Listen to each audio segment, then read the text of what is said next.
voy a empezar por agradecimientos, por supuesto, al Instituto Confucio por estar de acuerdo y colaborar con nosotros, con el Centro Ruso de la Universidad de Granada, en organizar esta conferencia que se presenta Rubén. Voy a generar expectativas con tu conferencia, apasionante, ¿no? Bueno, voy a empezar por hablar un poquitín de Rubén. Rubén, que a pesar de su juventud, aquí lo veis, lozano y joven, es una persona con una trayectoria impresionante. Bueno, es doctor en Ciencias Políticas, investigador asociado del Departamento de Política Internacional de la City University London e investigador tutor del Departamento de Ciencia Política y Administración de la UNED. Licenciado en Historia por la Universidad de Zaragoza y máster en Estudios Políticos y Constitucionales en el Centro de Estudios Políticos y Constitucionales. ¿Y por qué lo hemos invitado? Pues lo hemos invitado porque es uno de los grandes conocedores de China, de Rusia y de muchos de los acontecimientos más importantes que han acontecido en el espacio postsoviético y concretamente en Ucrania. Os recomiendo un libro interesante del que él es autor y coordinador, que es Ucrania, de la revolución del Maidán a la guerra del Donbass. Pero más allá de su excelencia como investigador, destaca sobre todo por ser un conocedor directo de la realidad en este espacio postsoviético. Concretamente, ha estado en Rusia durante mucho tiempo viviendo, ha llegado a manejar el ruso y también en Ucrania, y esto le da una visión muy peculiar de todos los acontecimientos ocurridos en los últimos años en este ámbito. Pero es que además ha estado en China, ha estado trabajando en China, colaborando en universidades de China. Según él mismo nos ha confesado ahora mismo, no ha llegado a manejar el chino como el ruso, pero sí es cierto que realmente hay pocos investigadores que hayan estado en contacto directo con estos dos países tan apasionantes y, sobre todo, tan desconocidos. ¿Qué os voy a decir? Tradicionalmente hablamos del liderazgo de Estados Unidos a nivel mundial, pero por muchos motivos pronto podríamos afrontar un proceso de reversión en este sentido, por la pujancia de China y por el papel de liderazgo indudable de Rusia desde el punto de vista geoestratégico. Así que el tema que nos propone Rubén, por supuesto, es más que apasionante. La relación entre Rusia y China, la mutua adaptación a su asimetría, que es un tema que realmente genera una expectativa enorme. Rubén, esperamos mucho de tu conferencia, que te voy a decir. Muchísimas gracias por aceptar nuestra invitación y te cedo la palabra. Muchas gracias por vuestra invitación. Muchas gracias al Centro de Estudios Rusos de la Universidad de Granada y al Instituto Confucio, afiliado a esta misma universidad. Y quiero hacer una mención especial de mi agradecimiento a Nina, porque ha sido la que ha estado en contacto conmigo, también a Enrique, por supuesto, por esta amable presentación. Deciros que, bueno, actualmente me podéis encontrar trabajando en el Departamento de Ciencias Políticas y de la Administración de la UNED como profesor. Y es cierto, como ha comentado Enrique, que también he sido profesor e investigador en una universidad china, la Sun Yat-sen University, que vendría a ser como pues, la principal universidad del sur de China, establecida en Cantón. Y lo que ha comentado Enrique, fui investigador asociado, no actualmente, quiero decir, en el Departamento de Estudios Internacionales, asociado a un proyecto de la City University of London. Acabo de perder la imagen. No sé si me estáis viendo a mí o perdonad. ¿Se me escucha? Sí, Rubén, lo que pasa es que alguna vez alguien activa el sonido, entonces a lo mejor se va la imagen con el sonido, pero sí te seguimos escuchando. Perdonad, es que precisamente nosotros en la UNED utilizamos Teams y no estoy tan relacionado con Zoom, entonces no sabía muy bien qué había pasado. Bien, bueno, simplemente hacer esa aclaración de dónde estoy trabajando actualmente. Deciros también que esta conferencia se nutre de dos publicaciones. Una que es un capítulo del libro en un libro de reciente publicación que ha salido en la editorial Tirant lo Blanc sobre las relaciones entre la Unión Europea y Rusia, bajo también mi edición junto a Jesús de Andrés y Javier Morales. En ese libro yo participo con un capítulo en el que explico cuáles son las relaciones entre Rusia y Asia, con un enfoque particular hacia China, a raíz de precisamente la crisis en Ucrania y el distanciamiento, el deterioro de las relaciones entre Occidente y en particular la Unión Europea y Rusia. Y en otro artículo que va a salir, tenía que haber salido ya, pero ya sabemos cómo ha impactado el COVID en la actividad editorial, pero bueno, es una revista que ya va a salir en principio ese número en Estudios Internacionales de una revista de Relaciones Internacionales brasilera. También voy a publicar un capítulo yo más enfocado a las propias relaciones entre Rusia y China en los últimos años. En ambas aportaciones parto de explicar la centralidad de un concepto acuñado por un investigador australiano en las relaciones entre Rusia y China desde 2008, concepto de eje de conveniencia. Como veréis, está claro que este investigador tiene un escepticismo, parte de un escepticismo hacia las verdaderas opciones de progreso y fortalecimiento de esas relaciones. Es un concepto que ha tenido una fuerza no solamente de impacto para que sea su trabajo seminal en cuanto a lo que son los debates académicos, sino que de manera habitual es utilizado para refutarlo por los líderes, tanto ruso como chino, y a su misma vez los distintos responsables de los ministerios de Asuntos Exteriores, embajadores, etc. Digamos que no hay cumbre en la que no se refute, cumbre ruso-china, en la que no se refute este eje de conveniencia. El eje de conveniencia se centra fundamentalmente en tres características.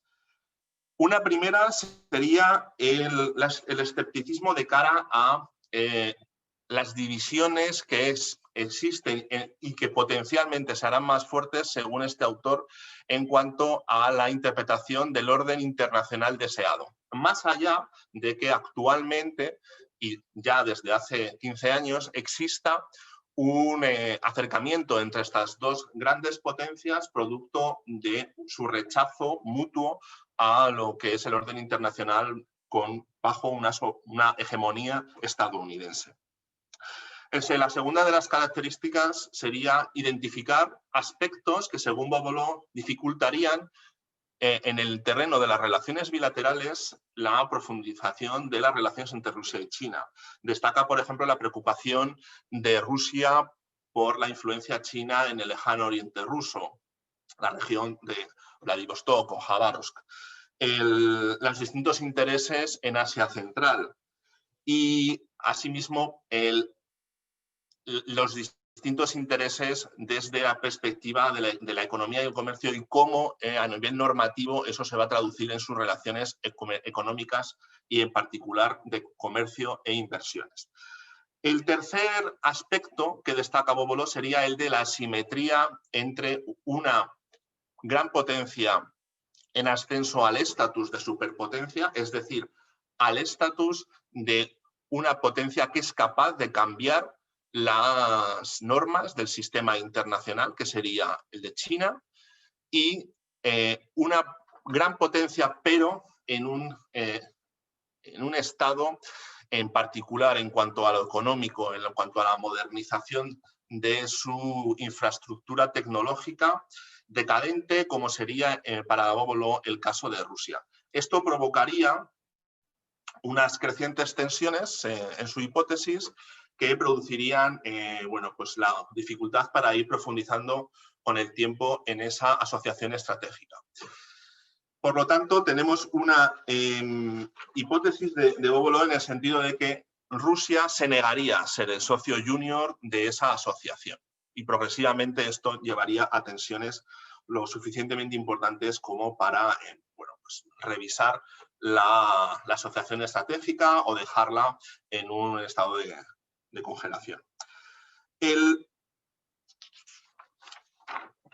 debate desde 2008 se ha establecido en cuanto a lo que son las relaciones ruso-chinas, se ha establecido, como digo, en muchas ocasiones respecto a los puntos de anclaje que estableció Bobolo en su trabajo sobre el eje de conveniencia. Esto quiere decir que ha habido, por supuesto, autores que han profundizado en algunos de esos aspectos, que incluso investigando en otros más tangenciales, de alguna manera vienen a dar por buenas las argumentaciones sobre el escepticismo ante la profundización de esas relaciones. Otros que compartían unos rasgos y estaban en desacuerdo con otros, y en particular otros que abiertamente los refutaban. Ahora voy a hacer una breve reflexión al respecto de esos tres principales aspectos que destacaba este autor en su trabajo, como digo, seminal. En cuanto al futuro del orden internacional, digamos que hay diferentes autores que, como digo, pues están de acuerdo con el escepticismo de este autor, en el sentido de que en lo fundamental, Rusia y China van a mantener esos mismos intereses, sobre todo en la medida en que Estados Unidos tenga esa posición de superpotencia. Ya sabemos que en los últimos 2 años hemos visto cómo se visualiza más claramente el auge de China al nivel de superpotencia. Así también lo identifica con una narrativa de amenaza a Estados Unidos, en particular desde 2016, pero de manera más nítida en los últimos 2 años y, por supuesto, en este 2020, caracterizado por la crisis del coronavirus. Y esto tenemos que tenerlo en todo momento en mente. En la contraparte habría una serie de autores que generalmente son de nacionalidad rusa o china. También hay excepciones, como Diesen, que es un autor europeo, pero que trabaja en Rusia, que argumentan que realmente hay una base para una futura alianza entre Rusia y China. O sea, se elevaría el nivel de esas relaciones, se profundizaría y se elevaría a un nuevo estatus equivalente al que habría entre la Unión Europea y Estados Unidos, que podemos decir que es la principal alianza como es denominada el grado de asociación en relaciones internacionales, cuando los compromisos mutuos llegan al punto, por ejemplo, de, bueno, pues si un Estado es atacado, el resto de Estados que están dentro de esa alianza, en este caso pues estoy hablando, por supuesto, del artículo 5 del Tratado del Atlántico Norte, que da lugar a la OTAN, y no hay muchos más casos de ese tipo de alianza ni en el terreno militar ni en el terreno económico, puesto que también esta se materializa en algunas de las organizaciones financieras, económicas y comerciales internacionales principales nacientes de los acuerdos de Bretton Woods. Una posición intermedia diría que hay un compromiso que además se verifica después de la crisis de Ucrania de profundizar en esas relaciones, que es sólido y estable, pero que no alcanzará al nivel de alianza en ningún momento. En el segundo aspecto que me quiero centrar es en el de las relaciones bilaterales. De nuevo, hay una serie de autores que pues, en esos artículos que os he explicado, que fundamentalmente lo he hecho por eso, no tanto como por dar pompa, ¿no?, a la presentación, sino para que, si queréis profundizar en sobre todo en el marco de los debates o cuando hable de algunos acuerdos específicos, ahí los tenéis reflejados en esas obras.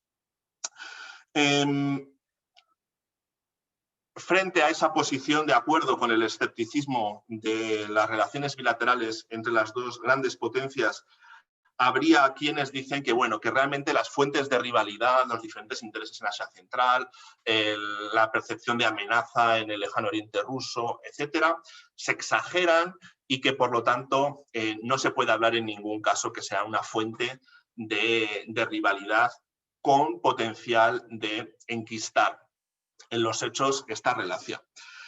Otros autores afirman que, bueno, que existen áreas de competición e intereses opuestos, que esto es real, pero que no bloquearán el progreso de la asociación estratégica, siempre entendida dentro de un marco moderado, dentro de un marco en el que no avanzará hacia el estatus de alianza. Por último, un aspecto fundamental, el de la simetría. Por supuesto, de nuevo, hay autores que afirman que la simetría va a ser un factor que va a impedir que el progreso de esa asociación y, por supuesto, la elevación de su estatus a nivel de alianza. Otros autores, ahí ya, si al principio decía que los que hablan de una posible alianza fundamentalmente son autores rusos y chinos, aquí ya son fundamentalmente autores rusos, como Karaganov, luego Lukin, los que afirman que hay una asimetría, pero que esta es mutua, dado que China es el actor entre los dos más fuerte en el nivel económico y, por supuesto, en el nivel de potencial comercial y de conexión e integración con la cadena de valor global, pero que Rusia es más fuerte en el nivel de la seguridad y la influencia y experiencia en el terreno de la política internacional. Otros autores, de nuevo, entre medio, por así decirlo, de las otras dos posiciones, dirían que la asimetría no ha bloqueado hasta ahora el progreso de un acuerdo de asociación estratégica, pero que existir existe y que de alguna manera estaría definiendo lo que es la relación entre Rusia y China, no solamente en el presente, sino lo que va a ser esa relación en el futuro. Digamos que mi posición se marcaría en esta corriente.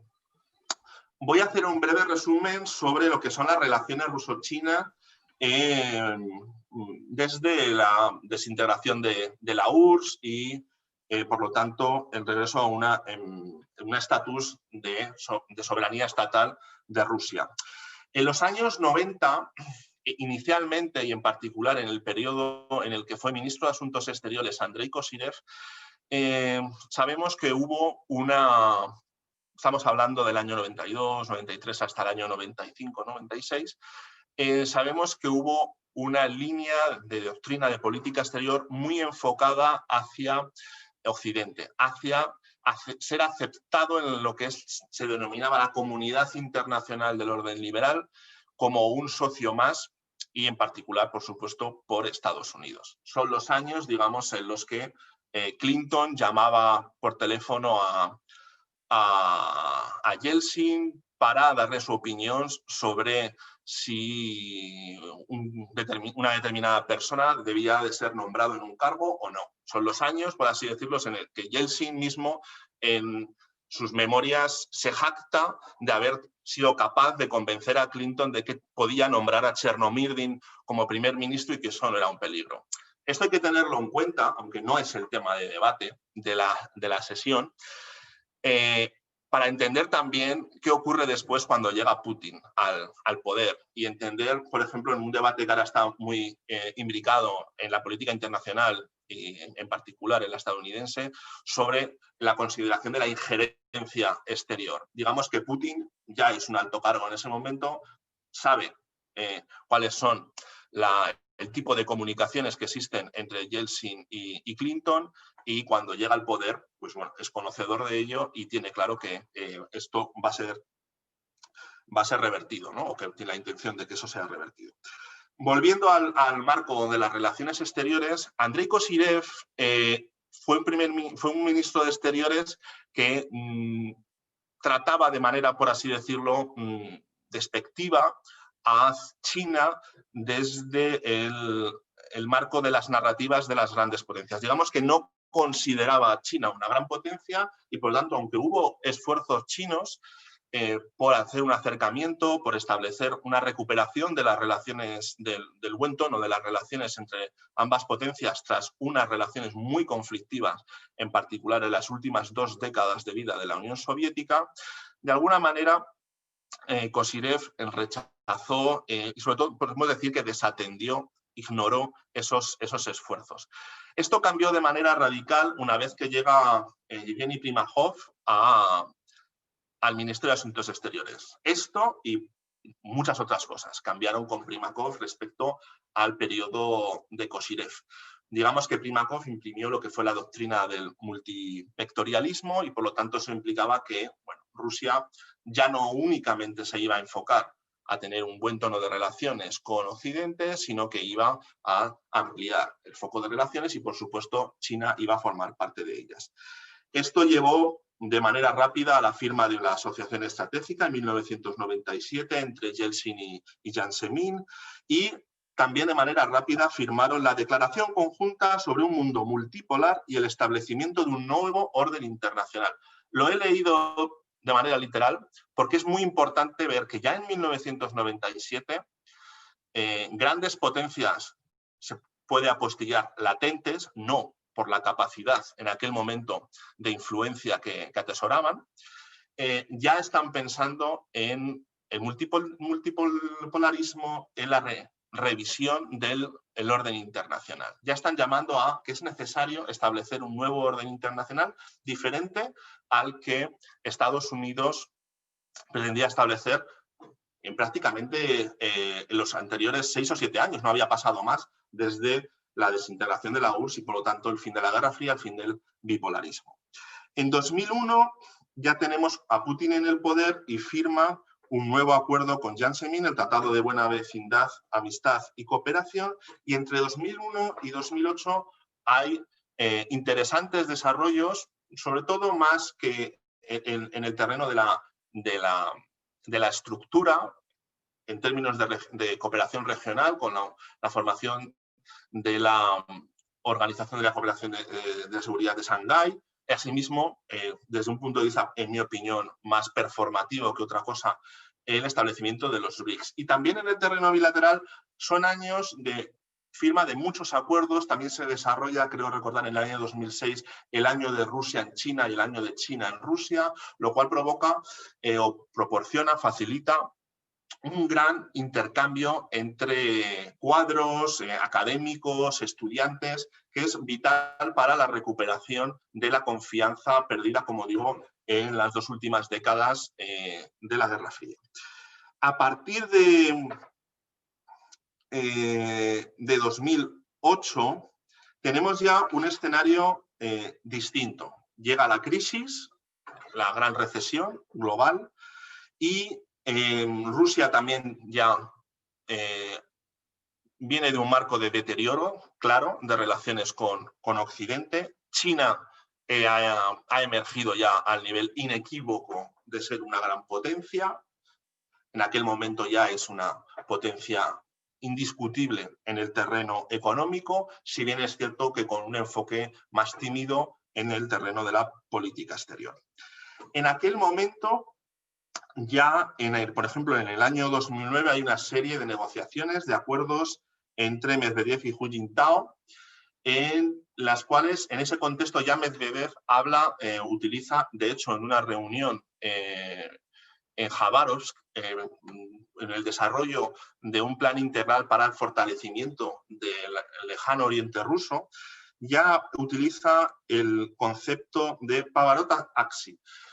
Lo que sería el pivot to Asia o el viraje hacia Asia de la política rusa. En aquel contexto no tenía el componente claro de hacer un viraje que dejara de lado, ¿no?, a Europa, sino era pues una profundización, por así decirlo, del multivectorialismo e incluso en el uso original realmente era un fortalecimiento del lejano oriente ruso, que también es Asia, por supuesto, y un fortalecimiento también para hacerlo menos vulnerable ante determinadas influencias de China, tanto a nivel de población como de comercio, etcétera, ¿no?, que desde Rusia siempre se han visto con un cierto escepticismo.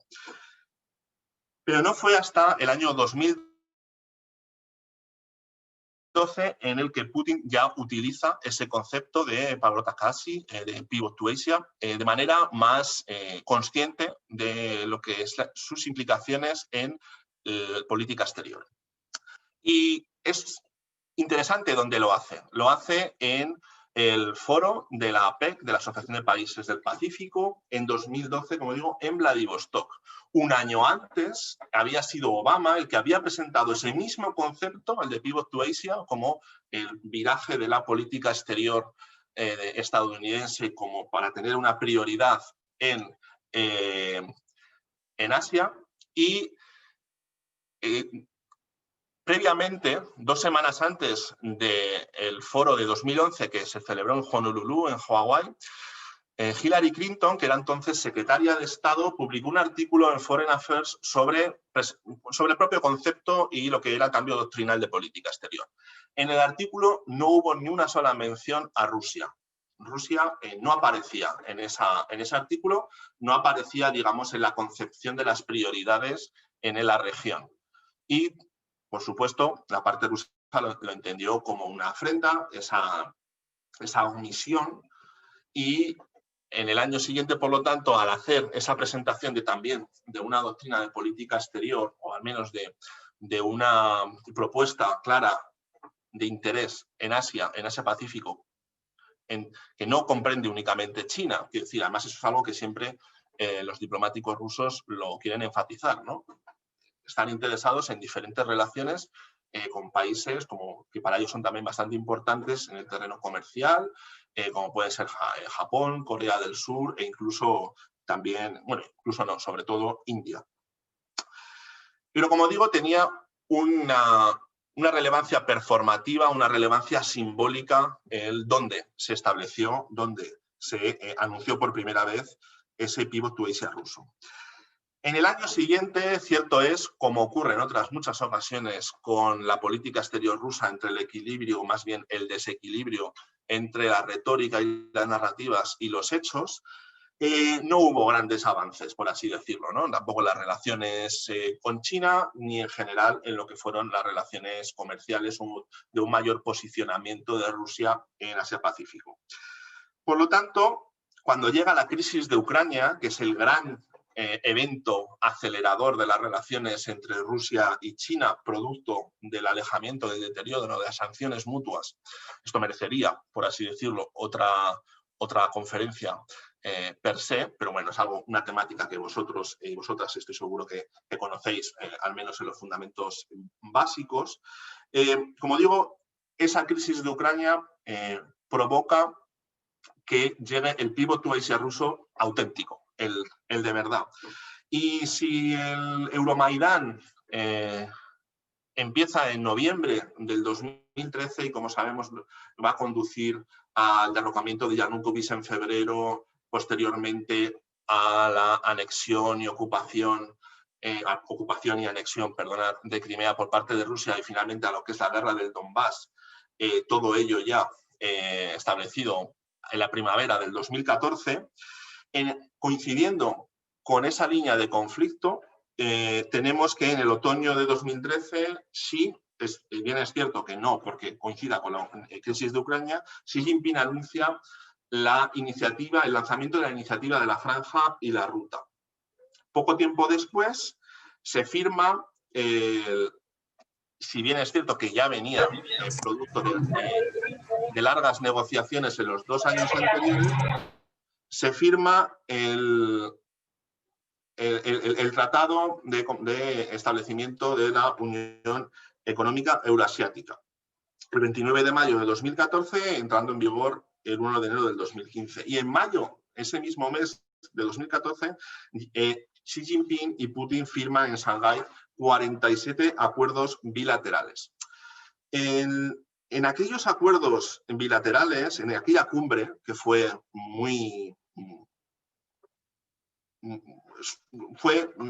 objeto de una gran propaganda, en particular por el gobierno ruso, porque había un interés en mostrar al mundo que tenía socios alternativos a Occidente. Y esto, recuerdo que hace como un año Putin dijo algo así en una entrevista en Financial Times, creo recordar, como que, bueno, tenían que mostrar que ellos tenían más huevos que otros. Y claro, la traducción era un poco compleja, ¿no? En el doble sentido, y fue muy fue muy tuiteada, por decirlo así. Pero bueno, era la realidad. Putin tenía esa necesidad, esa urgencia de mostrar al mundo que tenía alternativas a Occidente, a sus inversiones, que tenía alternativas a los acuerdos comerciales, a ser foco de las exportaciones de crudo, que son básicas para el presupuesto estatal ruso. Se firmó un acuerdo fundamental para el suministro de gas natural por 30 años y por valor de 400.000 millones de dólares en ese desarrollo temporal. Pero lo interesante aquí es analizar cómo fueron las negociaciones. Digamos que esa posición de urgencia por parte de Rusia, de llegar a nuevos acuerdos, de mostrar que tenía alternativas, que tenía también una capacidad de fortalecer la asociación estratégica y, por tanto, establecer nuevos ejes de cooperación en el terreno político y geopolítico, como veremos a continuación, fue aprovechada por China para apretar las tuercas en el contenido de los acuerdos. Y, por ejemplo, ese mismo acuerdo que he nombrado de suministro de gas, que había sido negociado durante 2 años, la noche misma anterior a la firma, cuando ya parecía que iba a descarrilar el acuerdo, se llegó a firmar porque hubo una rebaja, un descuento de un 14% en el precio por parte de Rusia a China. También hubo otras líneas rojas superadas entonces y en el siguiente año y medio nuevos acuerdos y algunos de los celebrados allí en esa cumbre. En particular, se abrió Rusia al control chino de infraestructuras energéticas en su propio territorio, algo que hasta entonces no había ocurrido, y también a financiarlas con deuda china. En particular, el principal oleoducto que une ahora los yacimientos rusos con las infraestructuras de almacenaje chinas fue financiado por China con un monto de 50.000 millones de dólares. También a la participación china, como digo, en las infraestructuras, en el desarrollo de nuevos yacimientos en Siberia, en el lejano oriente ruso. Lo que son los detalles, como digo, lo podéis, qué tipo de yacimientos, qué empresas estuvieron implicadas, no me quiero centrar mucho en ello, lo tenéis en los textos. Hubo 5 tendencias, esto sí que es lo que me interesa destacar. Hubo, a raíz de ese primer acuerdo, en los acuerdos posteriores, un incremento en el ritmo y el contenido de esos acuerdos. A nivel comercial, dentro de los sectores tradicionales en los que se comercia Rusia y China. Siendo esto cierto, la mayoría de esos acuerdos en muchas ocasiones no eran vinculantes o establecían un marco temporal de aplicación muy laxo, muy flexible. Por ejemplo, en esa misma cumbre de 2014 se firmaron 46 acuerdos y la mayoría de ellos no eran vinculantes. Las líneas rojas no solo afectaron al sector energético, las que se traspasaban por parte de Rusia para satisfacer y llegar a los intereses chinos y llegar a acuerdos y poder tener la imagen de esa firma, la imagen de una cumbre que utilizar también a nivel político. Incorporaron el traspasar esas líneas rojas, por ejemplo, lo que era el comercio de armas y también la transferencia tecnológica de equipamiento bélico. Equipamiento bélico que únicamente en Asia era vendido por implicar la transferencia de última tecnología a India y no a China, y que siempre había sido una línea roja, incluso abiertamente reconocida por Putin la última vez en 2013, quiero decir, meses, un año antes como mucho, se traspasaron y ese tipo de equipamiento, que por ejemplo pues, un modelo de Sukhoi o de baterías antiaéreas de última generación, pasaron a ser vendidas también a China. Una cuarta tendencia es que China se mantuvo firme siempre en las prioridades económicas en el contenido de los acuerdos. Rusia priorizó avanzar en la relación, como digo, rebajando esas líneas rojas, pero al mismo tiempo capitalizó la dimensión política. Esto lo veremos a continuación con el establecimiento, incluso en ocasiones de nombres para las cumbres o para algunos acuerdos potenciales que no se han materializado con gran pompa, ¿no? Incluso pues, las propias cumbres, como digo, la firma de nuevos acuerdos estratégicos que no añadían mucho a los que ya existían sobre el papel, o, por ejemplo, la propuesta de proyecto de Gran Eurasia que comentaré a continuación. La última consideración en cuanto a las tendencias en las relaciones bilaterales es que la inversión extranjera directa por parte de China y también su asistencia financiera a Rusia no cumplieron las expectativas rusas. Esto es algo reconocido ampliamente por los cuadros tanto del ministro de Asuntos Exteriores ruso como de los diferentes ministerios de interés económico. Y también, por ejemplo, en el de la energía, por supuesto. En el corto plazo, se puede decir que, corto y medio plazo, tenemos claro que China no puede sustituir a Occidente como inversor en Rusia, ni como principal socio comercial.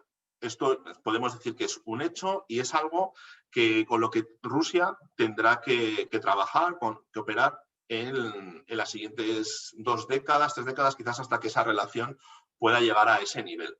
Si se produjera estos cambios, por ejemplo, en lo que son los niveles comerciales, está claro que se produciría con un menoscabo para los intereses económicos rusos importantes, ¿no? Estoy pensando en que hubiera un mayor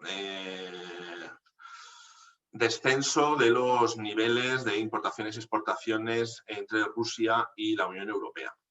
En el corto plazo, China no tiene ni la capacidad y es posible que en algunos aspectos tampoco la voluntad de ser un asistente financiero si en los acuerdos no se ven plasmados sus propios intereses. En última instancia, por ejemplo, tenemos un acuerdo en el terreno de los acuerdos bilaterales anunciado en marzo de 2019 que se refiere a lo que comentaba antes, ¿no? Nuevos acuerdos con nuevas denominaciones, pero que aún queda por ver en que se plasman en los hechos, en el terreno empírico. Y, por ejemplo, el último que se ha anunciado, como digo, el año pasado, es el de Asociación Estratégica Integral de Coordinación para una Nueva Era. A mí este tipo de declaraciones, de acuerdos conjuntos, me resulta muy interesante desde el punto de vista de las narrativas utilizadas, porque dicen mucho de cuáles son las proyecciones como grandes potencias que ambos estados presentan al mundo, en particular de Rusia, pues como digo, fundamentalmente es el promotor de este tipo de iniciativas, y asimismo de cuál es la relación ante el mundo que quieren proyectar. Aquí estamos hablando que se introducen conceptos como el de una nueva era. O sea, está claro que hay una posición revisionista respecto al actual orden internacional. Dicho esto, la posición más fuerte a nivel revisionista respecto al actual orden internacional la tiene a día de hoy el propio presidente de Estados Unidos.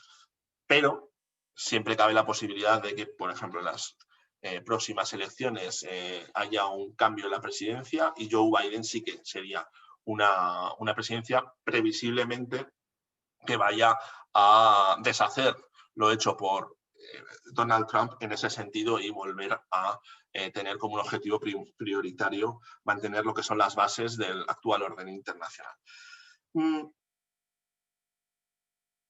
En aquel periodo, como digo, hubo avances también en lo que es la coordinación de los proyectos regionales económicos liderados por China y Rusia. China, por supuesto, con la iniciativa de la Franja y la Ruta, y Rusia con la Unión Económica Euroasiática. En mayo del 2015, Xi Jinping y Putin anunciaron la combinación de estas dos iniciativas y la creación de un mecanismo formal de coordinación. El análisis que cabe hacer desde entonces de esa coordinación es escéptico de cara en particular a los intereses rusos. Y es una muestra más de que Rusia intenta capitalizar políticamente para consolidar la narrativa de ser una gran potencia a nivel global y tener alternativas de asociación a Occidente, mientras que es China la que impone los términos de los acuerdos económicos y comerciales. Por ejemplo, tenemos el caso de que en los 2 primeros años fue la Unión Europea, la Unión Económica Euroasiática propuso un total de 40 proyectos de conectividad liderados por compañías rusas, los cuales fueron en conjunto rechazados por el hipotético socio y la contraparte de China, con distintas argumentaciones, que se rechazó invertir en ellos, como que no había una propuesta con una sostenibilidad financiera sólida, no había un retorno económico claro, pero también es cierto que lo fundamental hay que ver que mientras los proyectos que plantea Rusia se orientan hacia un eje norte-sur, digamos, conectar el lejano oriente ruso con Asia e incluso no solamente con China, el interés, por supuesto, de la iniciativa de la Franja y la Ruta es conectar China como matriz de producción con Europa. Y de hecho, por así decirlo, pues eso es lo que fundamenta que en ocasiones a la iniciativa de la Franja y la Ruta se le denomine la nueva Ruta de la Seda. Y en esos proyectos de conectividad, que no únicamente, incluso lo que es en los que están integrados en la iniciativa de la Franja y la Ruta, pasan por Rusia, la prioridad de China es garantizar que esos suministros van a llegar con una rapidez y con garantías de estabilidad a los mercados de interés. Rusia es un mercado de interés, no cabe duda, en particular la parte europea de Rusia, pero tampoco cabe duda de que el mayor foco de interés es Centro Europa. En ese sentido, podríamos añadir con humildad que tampoco lo es España, aun cuando llega, por ejemplo, el tren de Yiwu, que es el tren que emula mejor lo que sería la nueva Ruta de la Seda, parte de Yiwu en China con mercancías y llega hasta Madrid. Ese tren llega hasta Madrid, pero lo cierto es que cuando regresa, prácticamente pues, de España sale aceite y jamón, y donde se llena es en Alemania, ¿no? Que es quien ocupa el 45% de las exportaciones de la Unión Europea a China. Quiero decir, estamos hablando de ese interés comercial de China con Europa, pero fundamentalmente hablamos de Centro Europa y más en concreto del eje franco-alemán.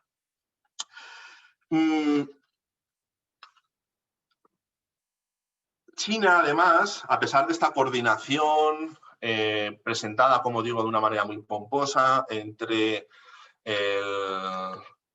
la iniciativa Franja de la Ruta y la Unión Económica Euroasiática, China ha mantenido sus operaciones y sus inversiones de infraestructuras portuarias, en puertos secos, en ferrocarriles, otros proyectos de conectividad, también carreteras, telecomunicaciones, con absoluta independencia en Asia Central. Es decir, no ha habido ninguna coordinación en ese espacio, a pesar de que inicialmente sí que era la voluntad de Rusia. Recordemos que la Unión Económica, la Unión Euroasiática Económica pues, comprende a diferentes países y también no solamente Rusia, y también algunos de ellos centroasiáticos, como son Tayikistán, Kirguistán y Kazajstán.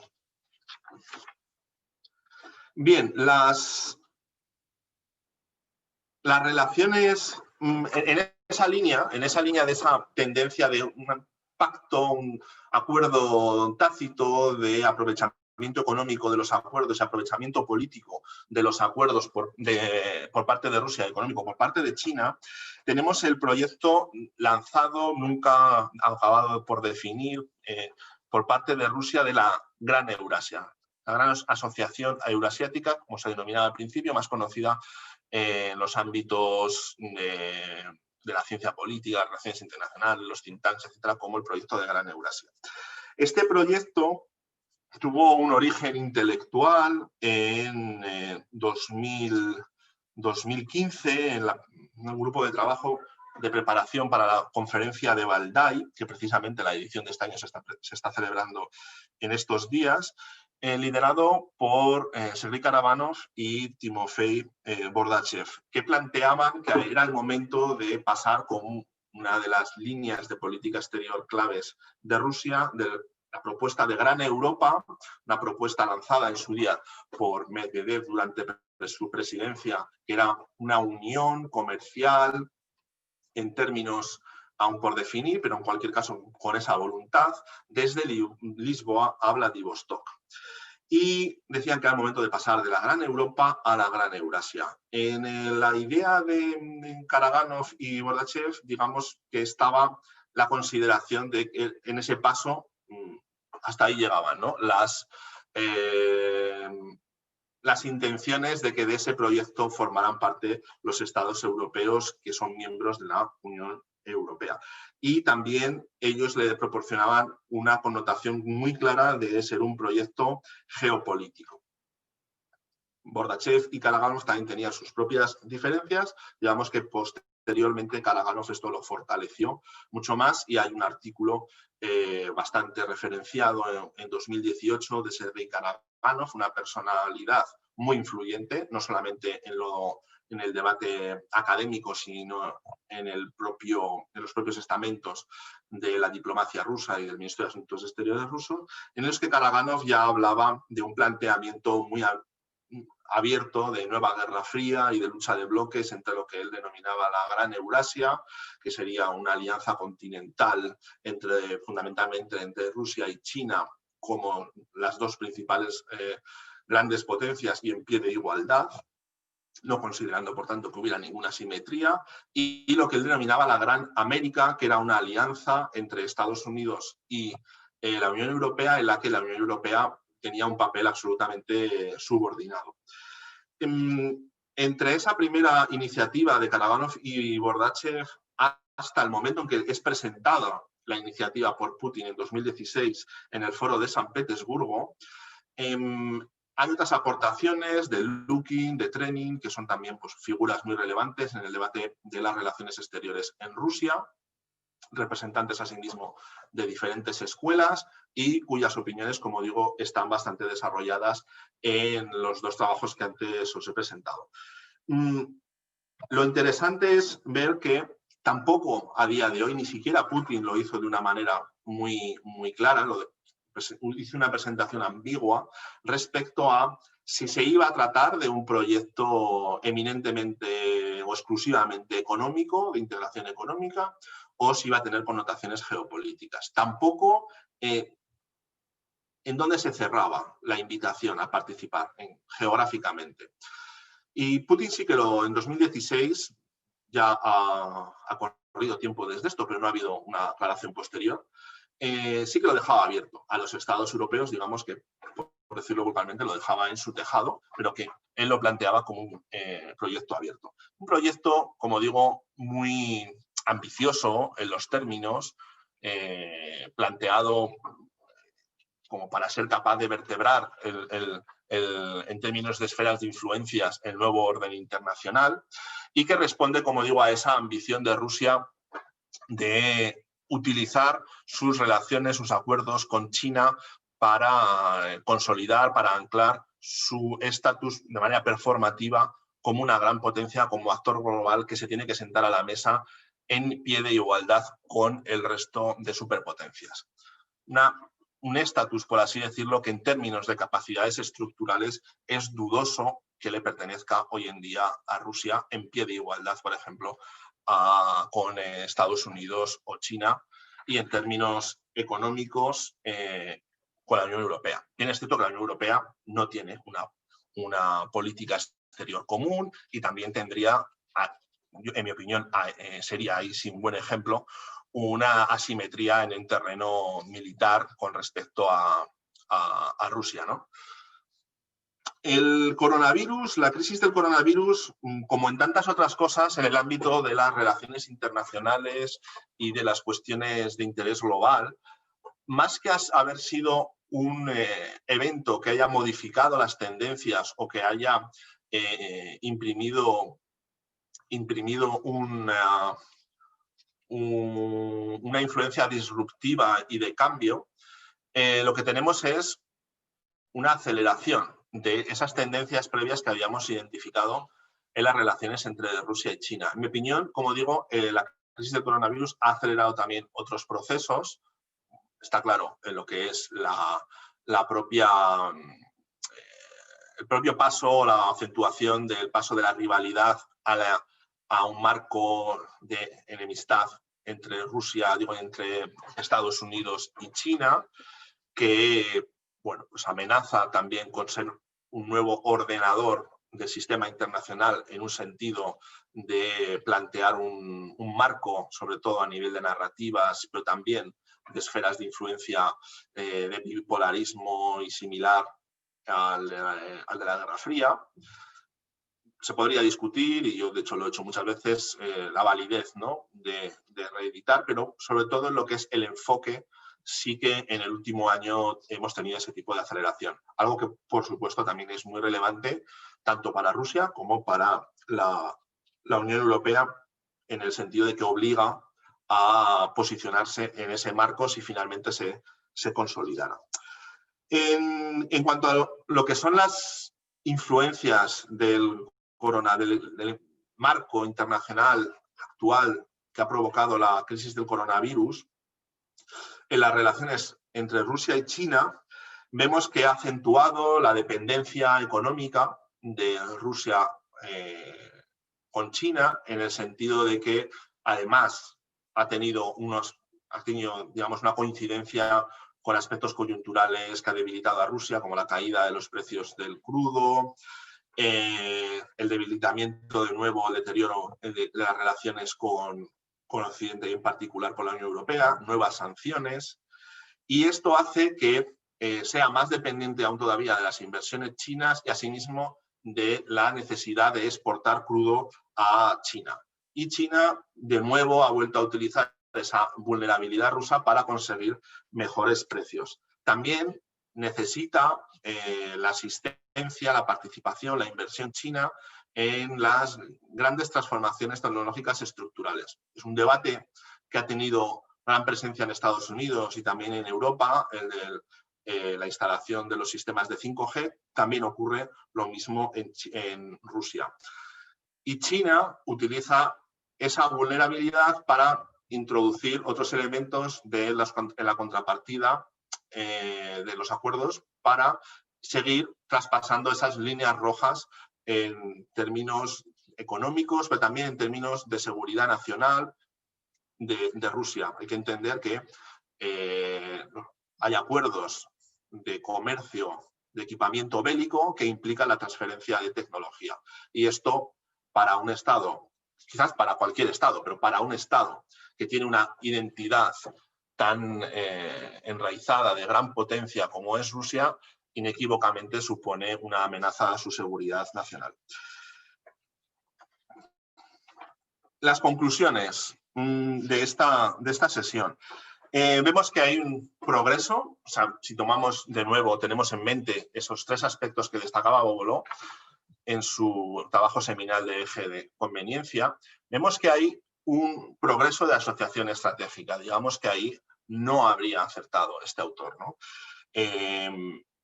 Lo ha habido en el sentido de cuantitativo y lo ha habido también en el sentido cualitativo. A pesar de los matices que yo he introducido, es innegable que a día de hoy los acuerdos también en el terreno de la cooperación militar, no solamente en el terreno del comercio de equipamiento bélico, sino también en el terreno de la cooperación militar, las relaciones entre Rusia y China han avanzado bastante.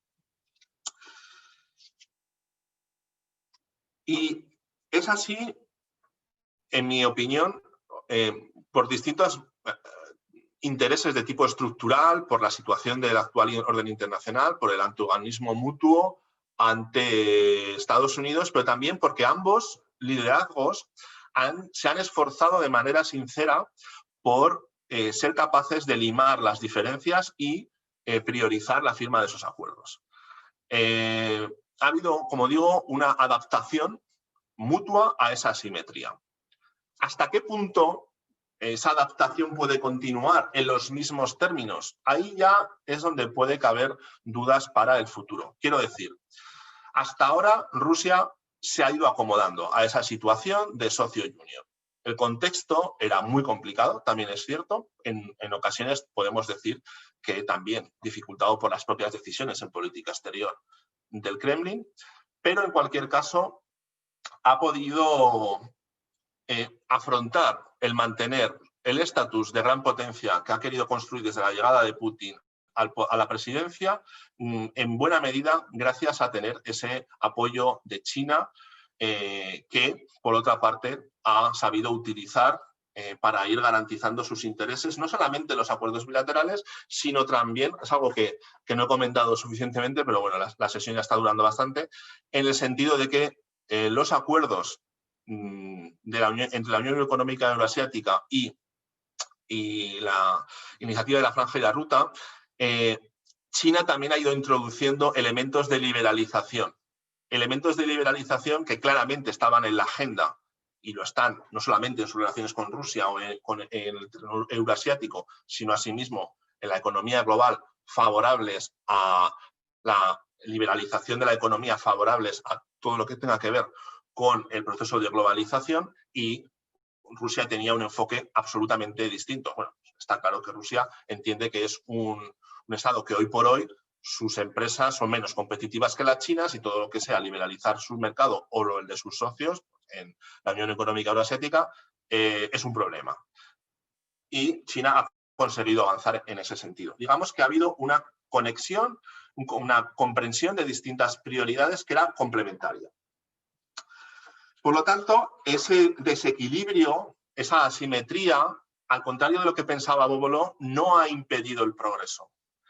Hasta ahora. Si hay un desequilibrio que se hace ya muy patente, si hay un desequilibrio en el sentido de que esa estrategia de inversiones desarrollista por parte de China, de construcción de infraestructuras con su dinero, generando deuda china con sus empresas, con sus trabajadores, tiene una consolidación, una extensión al nivel que, por ejemplo, tiene en América Latina o en África, quizás en Rusia, dependiendo de sus capacidades, en algún momento haya una respuesta, un viraje. Esto es complicado. Sabemos que las trayectorias institucionales de acuerdos, de relaciones, también, por ejemplo, en el nivel de discurso de las relaciones, son difíciles de revertir de manera absoluta, ¿no? Esto es, insisto, es complicado. Pero Rusia va a tener un desafío en el corto plazo, porque una cosa es estar en un contexto corto de tiempo, asumiendo que está habiendo una complementariedad en la firma de esos acuerdos, asumiendo un rol de socio junior, pero al mismo tiempo, si se quiere mantener, y yo creo que siempre ha sido la prioridad de Rusia, mantener el estatus de gran potencia, incluso a pesar de las propias expectativas de desarrollo interno, no es posible mantener ese tipo de acuerdos con un actor tan importante, tan grande, tan relevante como China. Como China en la simetría tecnológica como en la propia simetría de volumen.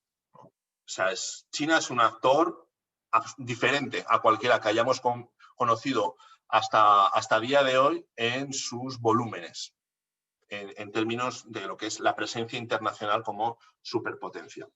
Habría otras preguntas que podríamos mantener en un debate, como de la validez de determinadas hipótesis del multipolarismo. Por ejemplo, para mí, soy un absoluto disidente de esa teoría o de esa posición, más que es las dos cosas, una teoría y una posición de definición del orden internacional. Pero el escenario actual es más complejo, creo. Es más complejo. Hay intereses de los distintos actores por definir cuál es el orden internacional. Por supuesto, Rusia siempre ha tenido un interés de imponer un marco de multipolarismo, desafiando así la necesidad de aceptar lo que es la hegemonía en los primeros 20 años después de la desintegración de la URSS de Estados Unidos, pero de manera implícita hacer también un rechazo a lo que sería un bipolarismo que crecientemente, si aceptamos la división Si aceptamos una definición del orden internacional basado en polos de poder, que para mí no es la más acertada, pero digamos que es la que se trasluce de este tipo de consideraciones, incluso en las declaraciones conjuntas, de si hay un bipolarismo, si hay un multipolarismo, etc. Desde luego el bipolarismo no sería con Rusia sentado en la mesa, ¿no? Sería con Estados Unidos y China. Y ese es un riesgo, por eso digo que también es complejo el actual escenario, que también identifica la Unión Europea. Y aquí la Unión Europea y Rusia, aun cuando se rechazan a sí mismas como ese otro tercero, quizás haya sinergias que puedan ponerles en el mismo lado del interés. ¿En qué sentido? La Unión Europea, si uno sigue el discurso de Josep Borrell actualmente, el alto representante para política exterior y de seguridad de la Unión Europea desde el inicio de su mandato, pero más en particular desde el inicio de la pandemia del coronavirus, vemos que hay un interés muy claro en rechazar el marco generado desde Washington y rechazado con matices desde Beijing de un bipolarismo, y más si es un bipolarismo que está enraizado en lo que es un marco de nueva Guerra Fría. Y Borrell en alguna ocasión lo ha explicado de manera explícita. La Unión Europea tiene unos intereses específicos, tendrá que salvar también las propias barreras para esa unión de intereses que tiene a nivel interno, pero entre esos intereses se mantiene el de consolidar el multilateralismo, consolidar los avances de la globalización desde la perspectiva de la Unión Europea y hacer sentar a la mesa, y para eso es necesario hacer sentar en la mesa de la negociación del nuevo orden internacional, porque se considera que el actual ya está en una crisis irreversible, a China y a Estados Unidos. Quiero decir, también desde Europa se entiende que estamos en un contexto de claro riesgo de inicio de un nuevo bipolarismo o al menos de un sistema internacional en el que el multilateralismo es dejado de lado, las organizaciones internacionales son dejadas de lado y por lo tanto hay una solución de los conflictos y los problemas debatida únicamente por los más poderosos. Y el objetivo es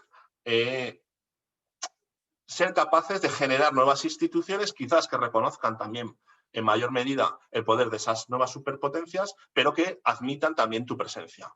Ahí Rusia, en algún contexto, en algún momento, puede ser también un socio por parte de la Unión Europea y la Unión Europea por parte de Rusia. Y nada más, voy a cerrar, creo que me he extendido más de la cuenta, perdonad por ello.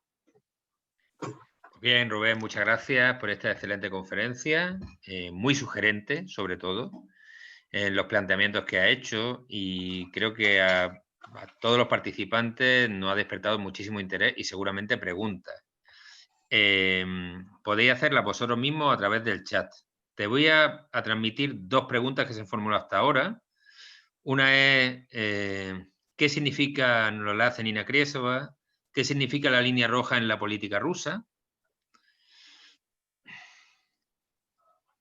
Y la otra, que nos hace aquí mi compañero Paco Contreras, es la revisión de la política de la Unión Europea hacia China hace que Rusia sea un aliado, es una pregunta.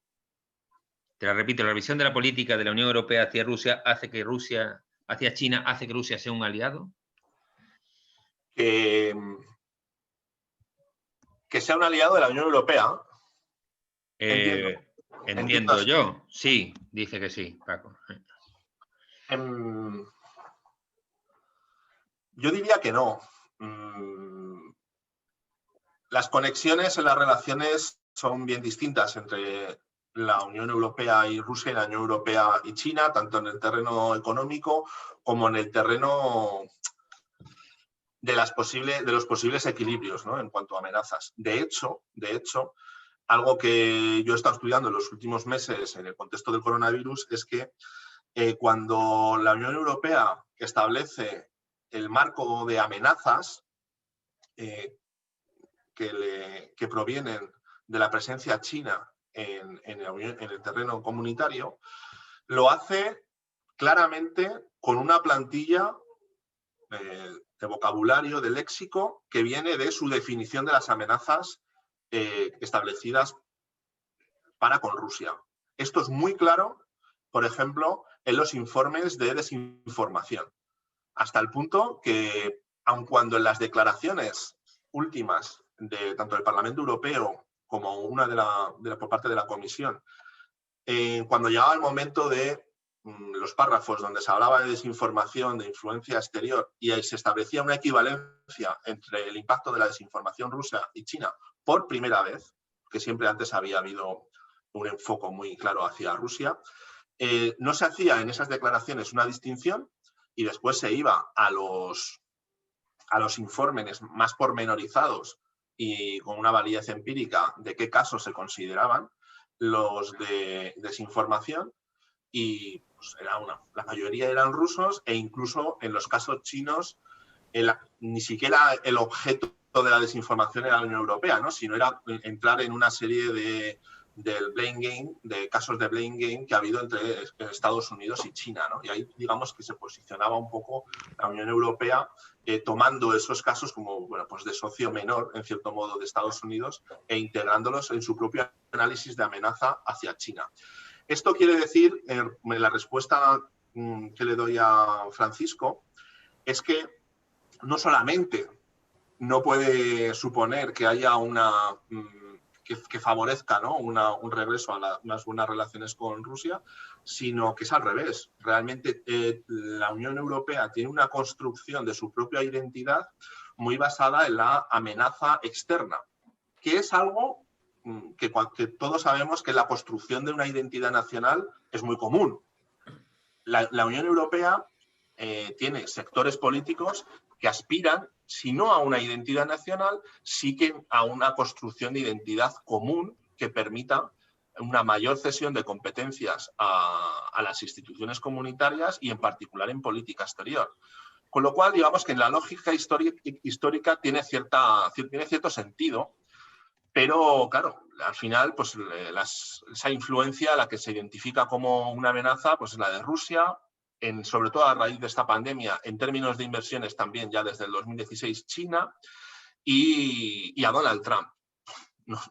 Todavía no es Estados Unidos, digamos que es la figura de Donald Trump, pero con mucha más comprensión, por así decirlo, ¿no? Digamos que los textos, incluso sería muy interesante que pudiéramos haber entrado a los informes de desinformación, porque se ponen ejemplos que tal cual son cosas que ha dicho Donald Trump, pero sin embargo no se menciona a Donald Trump. Y sin embargo, cuando se habla de los medios rusos o chinos sí que ocurre esto, ¿no? Por ejemplo, la desinformación sobre el COVID, pues se habla es un ejemplo de desinformación utilizar un discurso que hable de soluciones, pues bueno, no basadas en la ciencia, de restar el peligro, de acusaciones en el sentido de relacionar el virus con una determinada identidad o etnia, cosa que, pues bueno, Donald Trump ha estado todo el tiempo, como por ejemplo ayer tuvimos también la oportunidad de ver en el estrado del Parlamento, identificando el COVID como el virus chino. Y mientras se identifica esto como un caso de desinformación, nunca se identifica a Estados Unidos. Y esto lo traigo a colación porque realmente se tenga la valoración que se tenga de lo que ha supuesto en amenaza a los intereses de la Unión Europea y también a nivel sistémico, ¿no?, en cuanto a lo que es la Unión Europea como entidad y la democracia liberal de Rusia o de China, está claro que el apoyo, por ejemplo, nada más el apoyo de Donald Trump al Brexit es un ataque mucho más importante a la línea de flotación y de existencia de la Unión Europea que cualquier cosa que pueda hacer Rusia y China, porque además es que es tu aliado. La otra pregunta, ¿qué significa línea roja? Bueno, este es un concepto, el de línea roja, significa que tú has identificado una serie de aspectos que para ti son relevantes y que no quieres traspasar, que no quieres ceder entre ellos. Por ejemplo, como he comentado antes, en el caso de las relaciones comerciales en armamento entre Rusia y China. Rusia no quería vender armamento y equipamiento de última generación. En el caso, por ejemplo, de los cazas, pues se pone un ejemplo como clásico, y es que una vez se le vendió un Sukhoi, no me acuerdo ahora cuál es el modelo, y los chinos lo desmontaron por entero y fueron capaces de hacer una réplica y construir así su primer Sukhoi. O sea, su primer caza, perdona.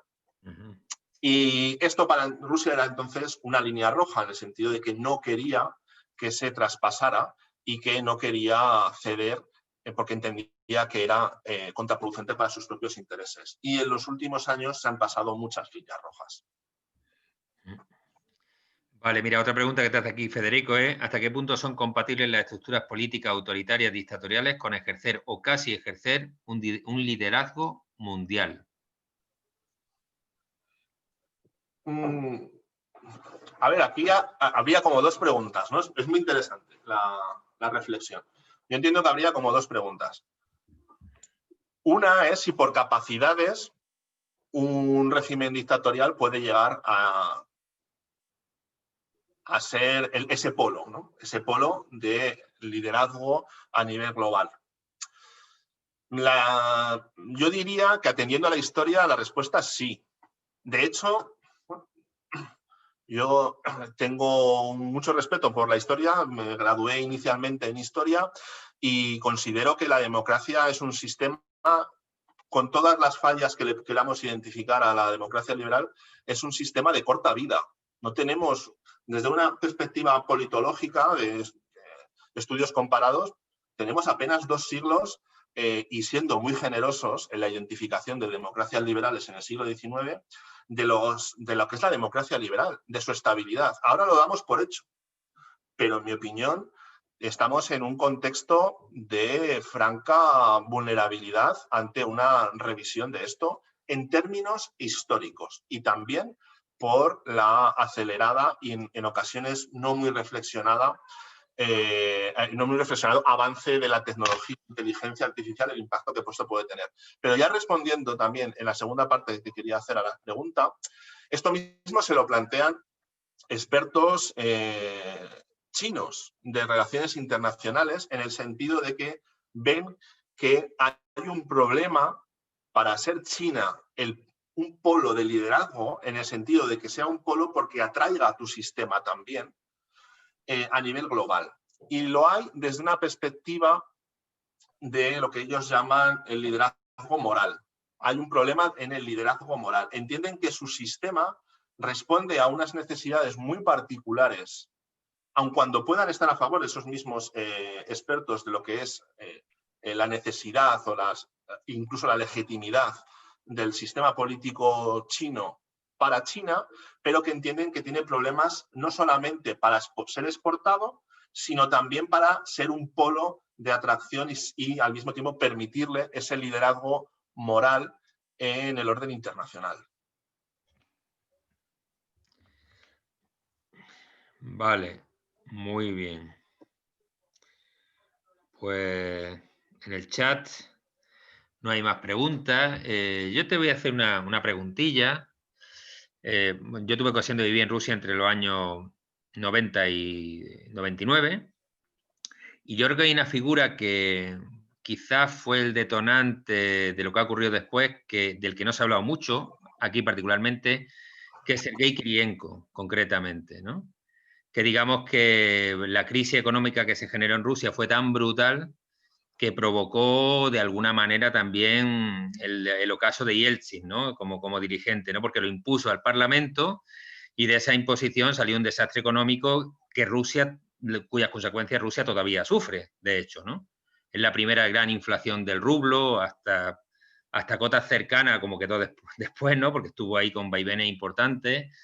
Y quizás, y esto es una opinión, no sé lo que opinas tú, eso hace que la aparición de Putin se dé ese viraje, porque Yeltsin era claramente pro-Occidente. Los rusos distinguen claramente entre Rusia y Occidente, incluso en su visión del mundo, ¿no? Utilizan el concepto de Zapad como el otro, ¿no? Que somos nosotros. Y quizá eso pudo ser un detonante para que ese acercamiento lento pues se truncara, ¿no? Y entonces Putin, pues ya, digamos que es otro tipo de política, ¿no? La que hace, ¿no? Muy diferente. Pero ¿cuál es el detonante, en tu opinión? La caída económica que hubo en el año 98, a raíz del el rublo pasó, para entendernos, de 1,7 a 1,30 con respecto al dólar en un día. Y a partir de ahí ya fue en caída, bueno, muchos rusos perdieron el trabajo, hubo un paro grandísimo y se generó una situación, vamos, yo creo que quizás sea bueno, a mí me pilló allí, fue una crisis horrible realmente, ¿no? Y la gente lo pasó muy mal y, bueno, yo tuve muchos amigos que emigraron del país en ese momento, ¿no? Y se generó una situación, hombre, no comparable a la caída de la Unión Soviética, que eso fue un desastre, eso fue un desastre total, pero un poco parecidilla. Bueno, son muchas cosas, Enrique. Son muchas cosas las que te he dicho, pero de una reflexión así que... Decirte que te envidio por la posibilidad de haber estado allí 9 años y además aquellos años, yo entonces era adolescente, pero sin duda en los años 90, para entender la Rusia actual, pues son claves, y como observador para ti, pues entiendo que fue también un privilegio, ¿no? Años muy duros, no cabe duda, en Rusia. Y eso es lo que iba a decir también, ¿no? Sí, la crisis del 98 afecta, pero claro, la situación en la que estaba Rusia en el 95, en el 96, también era muy mala. Era muy cruda, ¿no? A nivel socioeconómico y en el terreno político, y para entender esto que antes he introducido, hay un paréntesis, ¿no? Para entender a Putin, claro, yo a veces lo digo, bueno, en terreno político a Kozyrev se le llamaba Mr. Yes, porque siempre decía yes a los americanos, y siendo el ministro de Asuntos Exteriores de la otra superpotencia hasta hace 5 años antes, o incluso, pues, dependiendo del momento en el que la analicemos, 3 años antes, ¿no? El antagonista. Con esa situación de ver al presidente Yeltsin no solamente con un enfoque occidental, sino en algunas ocasiones realmente dejando en ridículo al país una vez tras otra en el ámbito internacional, ¿no? Con sus problemas con el alcoholismo, etc. Y Putin, además, tiene una posición privilegiada para ver cómo también Estados Unidos, algo que, bueno, pues está bastante documentado a día de hoy, participó en las elecciones del 96 apoyando a Yeltsin, haciendo la vista gorda con alguna serie de fraudes que con el tiempo fueron reconocidos en las elecciones presidenciales del 96, que Yeltsin gana a Ziugánov y que además elecciones que las gana con el apoyo de la oligarquía, lo que entonces se llamaba, ¿no? la oligarquía. Sí, bueno, ya digamos que es un concepto que se ha quedado en la mentalidad política, no solamente de Rusia, del espacio postsoviético en general, pero que en aquel momento realmente ejercía, ¿no? Como tal. No es que fueran unos ricos que pueden ser superbillonarios, no, como puede ser el contexto actual, pero cuya influencia política, pues, en el Kremlin a día de hoy sería muy discutible, pero es que entonces realmente ejercía como tal. Y Putin está dentro de esto, de esa maquinaria de poder, y yo entiendo que además está... Y la reacción es del último estamento que le queda a Rusia a nivel burocrático, político y con una expansión territorial, que son las fuerzas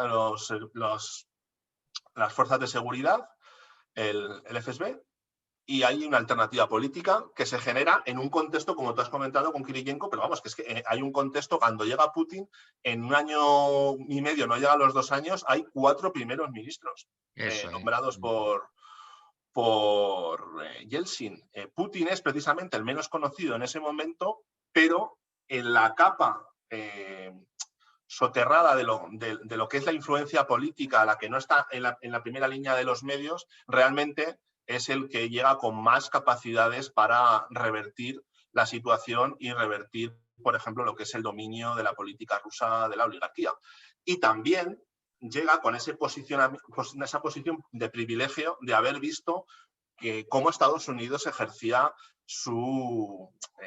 una posición de ante Rusia de desequilibrio de las relaciones de poder y de ser capaces, ¿no?, de hacer a Rusia aceptar bueno, pues componendas de un actor subordinado a tus intereses.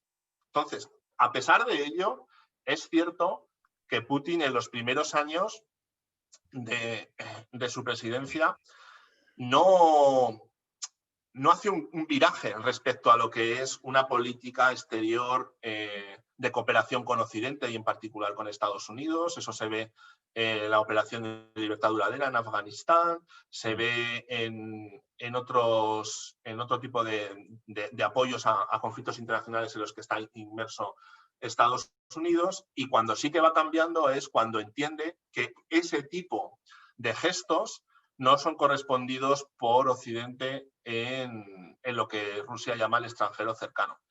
Esto se puede decir que es así. Otra cosa, yo no estoy diciendo que eso fuera legítimo, el tratamiento de Rusia con Georgia o con Ucrania. Eso ya sería otro debate. Explico el por qué se produce ese cambio en Rusia.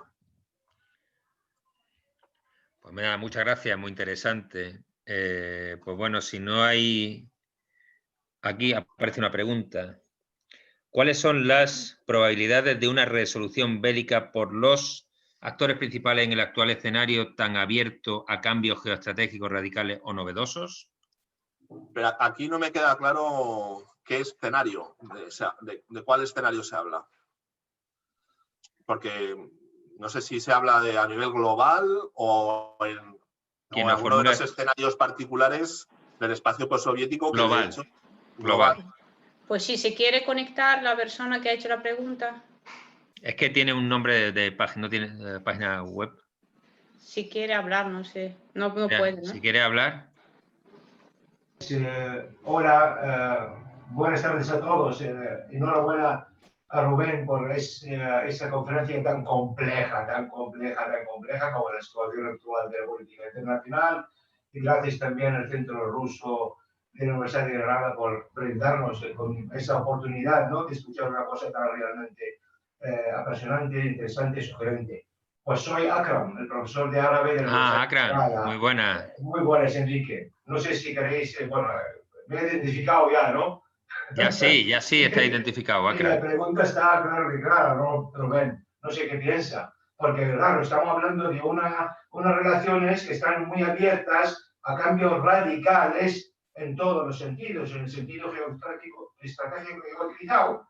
Entonces, estamos hablando de cosas, de acuerdos, de alianzas, de no sé qué, de cuánto, pero sabemos para la historia que tú has dicho que respetas mucho los problemas de cambios así radicales siempre se han resuelto por la vía armada, por el enfrentamiento bélico. Por eso tenemos 2 guerras mundiales. ¿Qué probabilidad tenemos en que esos cambios se resuelven bélicamente? Por los actores principales que he dicho yo, para no quedarme con Rusia y China, sino con los Estados Unidos, con Europa y con otros actores. India, por ejemplo, Irán, Turquía, en fin. Los agentes, ¿no?, los actores principales del escenario actual. Gracias, Rubén. Muy bien, gracias por la pregunta y por la aclaración. Bien, yo pienso que el escenario de lo que es una guerra entre potencias, con grandes potencias, en términos de guerra fidedigna en lo militar, no de hacer adjetivaciones de si es guerra comercial, o guerra fría, guerra cibernética, una guerra en términos de confrontamiento bélico. Yo entiendo que no es posible por lo mismo que no fue posible entre la Unión Soviética y Estados Unidos, ¿no?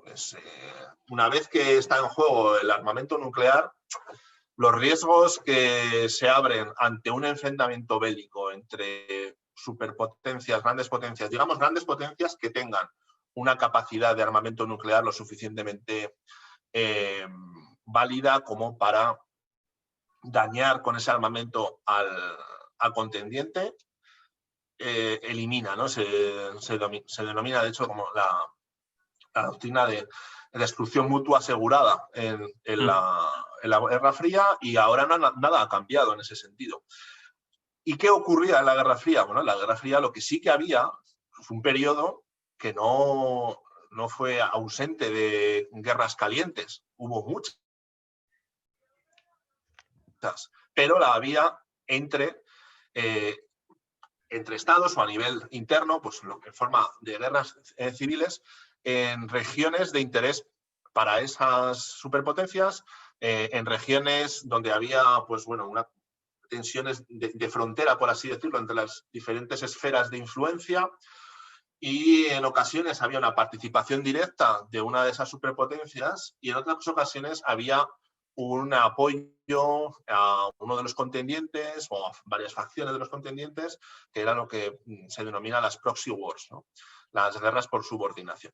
Entonces, en los últimos años, lo que sí que estamos viendo, que empieza a haber una emergencia en distintas zonas regionales de este tipo de guerras, y con una clara implicación de apoyo de algunas potencias a algunos de los contendientes.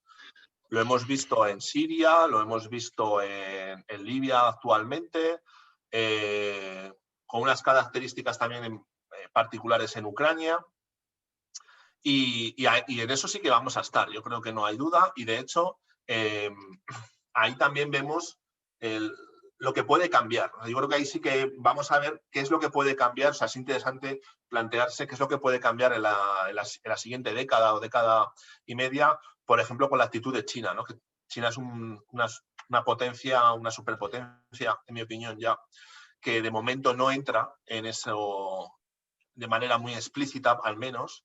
Otra cosa es que tenga apoyos o que suministre algún tipo de armamento, mejor si es bajo mano, pero no de una manera explícita. En ese tipo de conflictos no se sabe hasta cuándo esto será así, y al mismo tiempo quien sí que entra es Rusia, y en mi opinión en Rusia se puede dar una situación de lo que en los años 80 se denominó una sobrecarga imperial.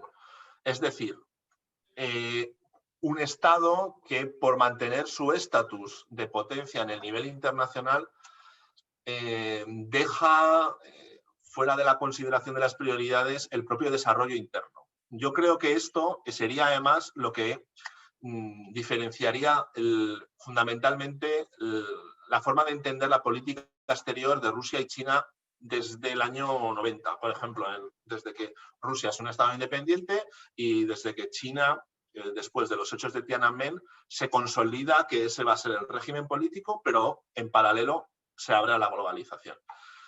Mientras China, su prioridad de toda relación exterior es el desarrollo interno y, por lo tanto, las relaciones comerciales, porque lo que quiere es sacar producción al mundo, y que en ese sentido no hay distinción de si un régimen político es más o menos equivalente al suyo, o no hay solidaridades especiales en ese terreno, ni discriminaciones. China era un socio, por ejemplo, del Chile de Pinochet, etcétera, y siempre ha tenido esa voluntad de comerciar. Rusia, en mi opinión, desde precisamente también la llegada de Primakov al poder, que quizás eran unos cambios necesarios, y eso se puede también entender de mi propia intervención anterior, al mismo tiempo sí que ha supeditado en muchas ocasiones el desarrollo interno, las lógicas de integración en lo que era la cadena de producción global, también en términos de la integración en la economía global, tal como se había dado en los últimos 25 años, para priorizar el mantener su estatus de gran potencia. O sea, entendía que, por un lado, no se podía subordinar como China lo estaba haciendo en las condiciones de trabajo que se le impuso en un primer momento para entrar en esa cadena de producción global, y al mismo tiempo sí que ha tenido una posición muy asertiva en el terreno de la política exterior, prácticamente pues eso, desde el año 2001 con Putin, y ya de manera muy clara a partir del 2004, 2007 con la declaración en la conferencia de Múnich de Putin, y esto ha ido en contraprestación, por supuesto, de su propio desarrollo. También en términos de presupuesto. Rusia es un Estado que dedica gran parte de su presupuesto a los costes de ese mantenimiento de su estatus de gran potencia y de estar en el exterior, ¿no? Con presencia. Y China, en ese sentido, ha sido más cautelosa. Bueno, pues yo creo... Con permiso, no, déjame, Enrique, por favor, agradecerle a Rubén esa extensa respuesta y sobre todo agradecerle ese enfoque de por qué o de cómo ha desarrollado Rusia en la última década y China en la última década. Esa lectura realmente es muy, muy inteligente. Yo se le agradezco mucho, ¿no? Por haberse mencionado, ¿no? El desarrollo interno y la proyección exterior, ¿no? En ambos modelos tan distintos. Solamente una aclaración así rápida, que yo cuando hablaba de la guerra, de enfrentamiento, no hablaba de la destrucción mutua, porque ya no hay solamente armamento masivo, destructivo, que nuclear. Estamos hablando de otras armas que ni siquiera nosotros sabemos ahora cómo son y son capaces de desarmar y de derrumbar y acabar con una potencia superior e incluso mediana. O sea, tanto económica, bacteriológica, biológica, epidemiológica, en fin, que no sabemos lo que hay en el arsenal actual para, digamos, para ser utilizado en una guerra. De todas formas, muchísimas gracias, Rubén, gracias, Enrique, por aguantar con la paciencia, y gracias de nuevo al Centro Ruso de la Universidad de Granada. Gracias. Pues bueno, me voy a permitir repetir la última frase del chat. Magnífica charla, muchas gracias. Pues nosotros nos hacemos eco de eso. Rubén, muchas gracias por tu generosidad, por tu tiempo y por ser tan exhaustivo en tu forma de tratar el tema y de responder a las preguntas. De verdad, muchas gracias.